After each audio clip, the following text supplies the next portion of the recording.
Hello guys, তোমরা সবাই কেমন আছো? আশা করছি যে যেখান থেকে দেখছো সকলে ভালো আছো, সুস্থ আছো। আর আমরাও সবাই ভালোই আছি।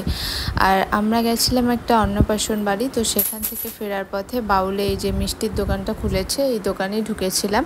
অনেক দিন থেকেই সোনাইয়ের বাবা এই দোকানে যেতে চাইছিল, কিন্তু যাওয়া হয়ে ওঠে না, মানে সময়ের জন্য যাওয়া হয়নি।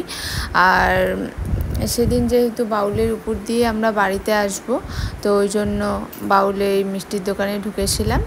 তো ঢুকে সেখানে যত রকমের মিষ্টি আছে সব রকমের মিষ্টিও নিয়েছে, মানে যত দোকানে যত রকমের ছিল তার মধ্যে শুধু 2 রকমের হয়তো বা নেয়নি, সেটাও নিতে চেয়েছিল কিন্তু আমিই নিতে দেইনি।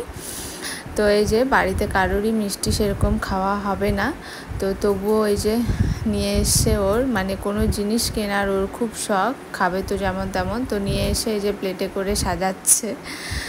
আর এই যে এটা আমি মিষ্টিগুলো সবগুলোর নাম জানি না ঠিক, এটা ক্ষীরের কিছু হবে হয়তো বা। আর ওই যে সবুজ যেটা রসগোল্লা দেখালাম ওটা কাঁচা লঙ্কা দিয়ে তৈরি। আর এগুলো কিসের আমি বলতে পারবো না, সবগুলো ওর বাবা দেখে শুনে নিয়েছে, ও নাম জানে, আমি তো বলতে পারবো না কোনগুলো কিসের, কিন্তু দেখতে খুব সুন্দর লাগে।